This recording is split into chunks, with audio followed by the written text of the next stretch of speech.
మన రక్షకుడైనటువంటి యేసుక్రీస్తు వారి యొక్క పరిశుద్ధమైనటువంటి నామములో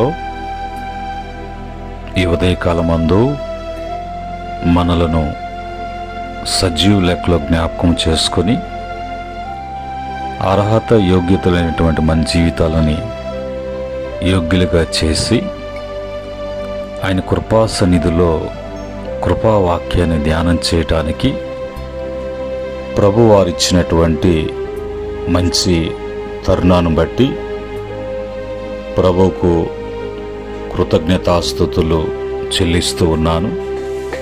అలాగనే మానక ప్రతిరోజు ఉదయకాలమందు దేవుని యొక్క కృపావాక్య ధ్యానములలో పాలుపంపులు కలిగి ఉంటూ బలపడుతూ ప్రభు మహిమ కొరకు జీవిస్తున్నటువంటి బిడలకు ప్రభు పేరిట వందనములు, ప్రభు పేరిట శుభములు.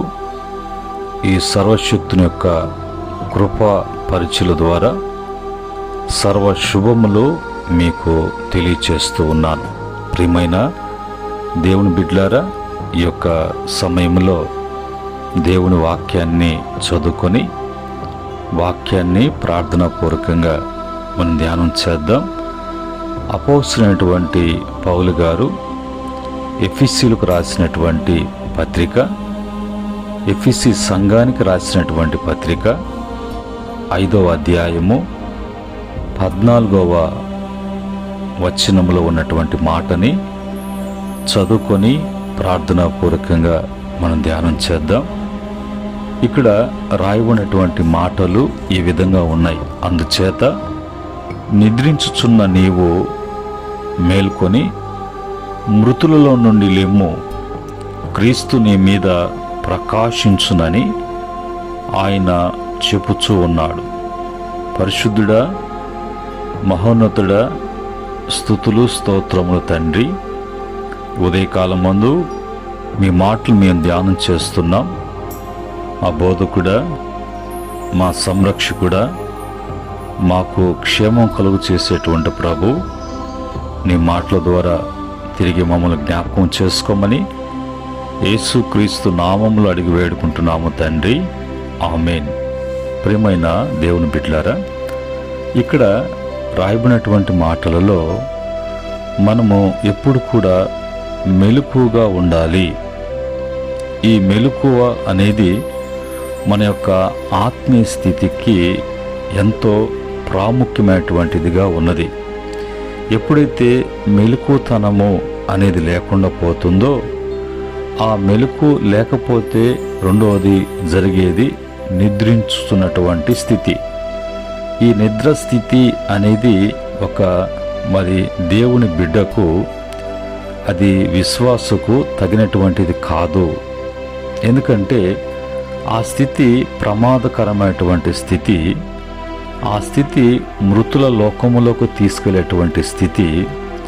మృతి చెందకూడదనే కదా యేసు ప్రభు వారు ఈ లోకానికి వచ్చారు. ఆ మృతిని మనకు జీవంగా ఆయన మార్చడానికి మన కొరకు ఆయన మృతి చెందారు కదా. ఈ లోకానికి మనము ఆ యొక్క నిద్ర స్థితిలో, ఆ నిద్ర అనేటువంటి పాపపు స్థితిలో, ఆ చీకటి స్థితిలో మనము ఉండకుండా, మనము ఆ చీకటి స్థితిలో నుంచి వెలుగు స్థితిలోకి రావటానికి ఈ లోకానికి యేసు ప్రభు వారు వెలుగుగా ఆయన వచ్చారు కదా. ఆ వెలుగుగా వచ్చినటువంటి దేవుడు చెప్పేటువంటి మాటలు ఏంటంటే, నేను మీ మీద ప్రకాశించుచున్నాను. నా వెలుగు మీ మీద ప్రకాశించినప్పుడు మీరు కూడా ప్రకాశించబడాలి, మీరు తేజరిల్లాలి.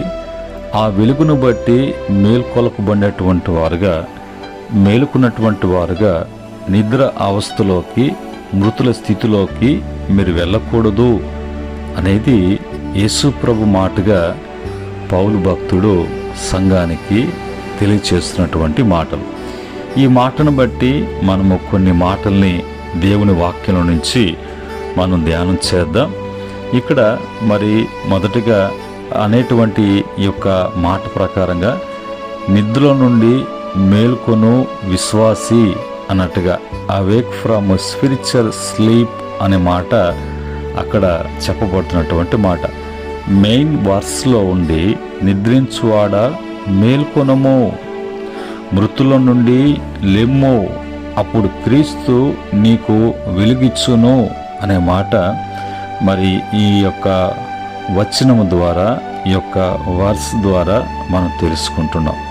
మొదటిగా మరి నిద్రించువాడా అంటే ఆత్మీయ స్థితిలో నిర్లక్ష్యం కలిగినటువంటి వాడా, స్లీపర్. నీ స్పిరిచువల్ లైఫ్లో మరి కేర్లెస్నెస్ అనేది అది కరెక్ట్ కాదు అన్నట్టుగా రోమపత్రిక 13:11 ప్రకారంగా, మత్తయి సువార్త 26:40-41 వచ్చిన ప్రకారంగా అక్కడ ఎలాంటి నిద్రమత్తు, ఎలాంటి నిద్రావస్థలో మనం ఉన్నామో అనేది మనం కాలం ఎరిగి, ఆ కాలం ఎరిగినటువంటి మనము మరి ఆ యొక్క నిద్రలో నుంచి, ఆ మత్తులో నుంచి, ఆ పాపంలో నుంచి మనం బయటపడేటువంటి టైము వచ్చింది. బయటపడినటువంటి వారంగా మనం ఉన్నాము అని తెలుసుకోవటానికి, తెలియబడటానికి మన యొక్క స్థితి నిద్ర స్థితి కాకుండా మేలుకునేటువంటి స్థితిగా ఉండాలి అన్నట్టుగా ఆ రోమపత్రిక 13:11లో ప్రార్థన లేకుండా, దేవుని వాక్యం లేకుండా జీవించుట అనేది ఆత్మీయ నిద్ర అనేది ఒక అర్థముగా మనం తెలుసుకోవాలి.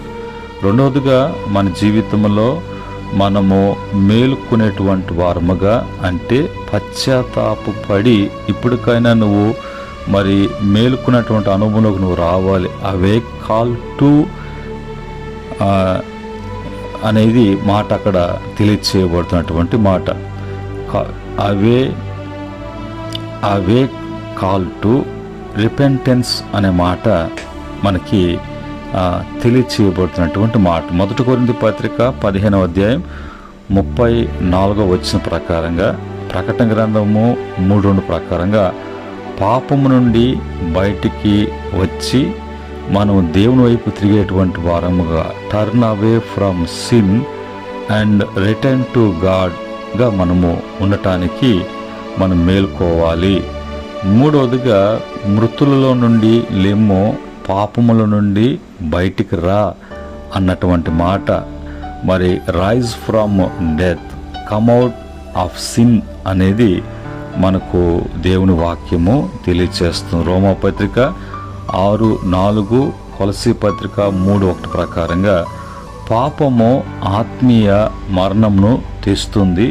నువ్వు ఆత్మలో చనిపోకూడదనే కదా, నీ ఆత్మలో నువ్వు మృతి చెందుతావని ఆదామావతో మాట్లాడినటువంటి దేవుడు ఈరోజు నువ్వు ఆత్మలో వెలిగించబడిన తర్వాత తిరిగి అలాగనే నీవు మృతుల స్థితిలో ఉంటే నువ్వు ఆత్మలో మరణిస్తావు అన్నట్టుగా మనకు తెలియచేయబడుతున్నట్టు మాట. నాలుగవదిగా క్రీస్తు నీకు వెలుగు ఇచ్చును, యేసు జీవపు వెలుగు. Christ will give you light.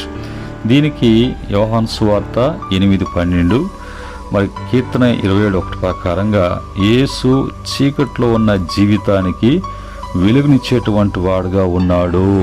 Jesus give light to dark leaves అనేటువంటి మరి చీకట్లో జీవించేటువంటి వారికి. ఈ మాటలను బట్టి మనము కొన్ని విషయాలు మనం తెలుసుకోవాల్సి వస్తే, మొదటిగా ఆత్మీయ నిద్ర ప్రమాదకరము. మత్తయి సువార్త 25:1-13 వరకు బుద్ధి కలిగినటువంటి కన్యకలు ఏం చేశారు, బుద్ధి లేనటువంటి కన్యకలు ఏం చేశారు అనంటే, బుద్ధి లేనటువంటి కన్యకలు నిద్రించారు. మేలుకునేటప్పటికి చీకటిగా ఉంది, వాళ్ళకు దివిటిలో మరి నూనె లేదు.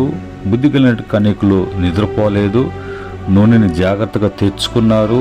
నూనె ఉంచుకుంటూ ఆ చీకటి కలగకుండా అలాగే వెలుగులో ఉన్న తర్వాత మనిషి కుమారుడైనటువంటి యేసుక్రీస్తుని ఎదుర్కొన్నారు. వారు పరలోకానికి ఎత్తబడ్డారు. అదే క్రమంలో మనము కూడా బుద్ధి కలిగినటువంటి కన్యకల యొక్క అనుభవం ఉన్నామా, బుద్ధి లేనటువంటి కన్యకల అనుభవం ఉన్నామా తెలుసుకోవటానికి. పాపము హృదయమును కఠినపరుస్తుంది. Sin hardness the heart. మరి హెబ్రీ పత్రిక 3:13 ప్రకారంగా పాపము మనస్సును దేవుని నుండి దూరం చేస్తుంది. Sin slowly takes us away from God. కనుక మనము జాగ్రత్తగా ఉండకపోతే తెలియకుండానే మనము మరి దేవునికి దూరం అయిపోతాం. దేవునికి దూరంగా ఉండి మనమేమీ కూడా చేయలేం. ప్రార్థన మేల్కొలుపును తెస్తుంది. Prayer brings spiritual awaking. కనుక లూకాసు వార్త 22:46 ప్రకారంగా ప్రార్థనలో మేలుకున్నవాడు శోధనలో మరి జయించటం, శోధనలో రాకుండా చేసుకుంటాడు. ప్రేయర్ గివ్స్ విక్టరీ ఓవర్ టెంప్టేషన్స్లో నుంచి మనల్ని మరి జయమిస్తుంది. 4వదిగా దేవుని వాక్యము జీవపు వెలుగు. God's word is living light. కీర్తన 119వ కీర్తన 105వ చరణములో దేవుని వాక్యము పాదమును దీపము, త్రోవకు వెలుగై ఉన్నది. వాక్యము లేకుండా జీవితము చీకటిగా మారిపోతుంది. కనుక వాక్యం మనకి మేల్కొలుపు కలపటానికి. 5వదిగా పరిశుద్ధాత్మని పరిశుద్ధాత్మ విశ్వాసిని మేల్కొలుపుతుంది. Holy Spirit awaking believers. అపోస్తుల కార్యము 2వ అధ్యాయం 1-4 వరకు ఆది అపోస్తుల మీద పరిశుద్ధాత్మ ఏ విధంగా దిగి వచ్చి వాళ్ళకి మేల్కొలుపు చేశాడో, అలాగనే రోమపత్రిక 8 ప్రకారంగా మరి పరిశుద్ధాత్ముడు మనకు సహాయం చేసేటువంటి వాడుగా, పరిశుద్ధాత్మ జీవమును మరి శక్తిని ఇచ్చి ముందుకు సాగటానికి the Holy Spirit gives power and spiritual life అనేది మనకు తెలియపరుస్తున్నటువంటి మాటలు. అందును బట్టి మన యొక్క ఆత్మీయ స్థితి మెరుగుపడటానికి వెలుగులో నడిచేటువంటి జీవితము పరిశుద్ధమైనటువంటి జీవితంగా మనకు ఎంచబడింది. Walking in light means holiness అనేది మనం తెలుసుకోవాలి. 1 యోహాను పత్రిక 1:7 ప్రకారంగా, గలతీ పత్రిక 5:16 ప్రకారంగా మరి వెలుగులో నడిచేటువంటి వాడు పరిశుద్ధతలో జీవిస్తున్నాడు. Believer who walk with God live Holi lives అనేటువంటిది మనకి తెలుసుకొని జాగ్రత్త పడటానికి. మేలుకున్న విశ్వాసి ఇతరులకు వెలుగుగా మరి ఉండేటట్లుగా. Awaked believer become light to others. ఇతరులకి మనం వెలుగుగా ఉండాలి. దీనికి మనం లోకానికి వెలుగని మత్తయి సువార్త 5వ అధ్యాయం 14-16 వరకు, ఫిలిప్పీ పత్రిక 2:15 ప్రకారంగా మనము లోకానికి వెలిగించబడ్డాం. ఇతరులకు మనకు వెలుగుకరంగా ఉండాలి. మేలుకున్న విశ్వాసి లోకములో వెలుగుగా ప్రకాశిస్తాడు. Spiritual awake believers shine for Christ అనేటువంటి మాట మనకు తెలియచేయబడుతుంది. మరి ఈ విషయంలో ఈ యొక్క వాక్యము కేవలము అవిశ్వాసులకు కాదు, సంఘములో ఉన్న విశ్వాసులకు కూడా బయటకు క్రైస్తవులాగా కనిపిస్తూ లోపల ఆత్మీయ నిద్రలో ఉండవచ్చు. అందుకే దేవుడు మేల్కొనము అని ప్రభు హెచ్చరిస్తున్నటువంటి మాటలు. కనుక ఈ మాటలను బట్టి కాబట్టి జాగరూకులై మెలకుగా ఉండము అని 1 తెస్సలోనికీయుల పత్రిక 5:6 ప్రకారంగా మేలుకున్న విశ్వాసి దేవుణ్ణి మరి మహిమను చూసే విధముగా ప్రభు ఈ దినాన ప్రభుతో కూడా మనం ఉండటానికి, యుగ యుగాలు ఆయనతో కూడా మనం జీవించటానికి, ఈరోజు మన ఆత్మీయ స్థితిని పరీక్షించుకోవటానికి, ప్రభు సన్నిధిలో మనము తిరిగి మరి జాగ్రత్త పడటానికి, మనము ప్రభులో మరి జీవం కలిగినటువంటి వారంగా, జీవాధిపతి అయినటువంటి ఆయనతో కూడా జీవించేటువంటి, ఆయనతో కూడా ఉండేటువంటి భాగ్యము యేసుక్రీస్తు ద్వారా మనం కలగటానికి ప్రభు ఇచ్చినటువంటి వాక్యాన్ని బట్టి, తరుణాన్ని బట్టి మీకందరూ కూడా ఆశీర్వాదకరంగా, దీవెనకరంగా మార్చబడునుగాక. ఆమెన్. ప్రేమగల తండ్రి, పరిశుద్ధుడా, మీకు వందనాలు. నీ పరిశుద్ధ నామంలో మరి ఉదయకాలమందు చదువుకున్న వాక్యాన్ని బట్టి, వాక్యపు వివరణలను బట్టి స్తుతిస్తున్నాం.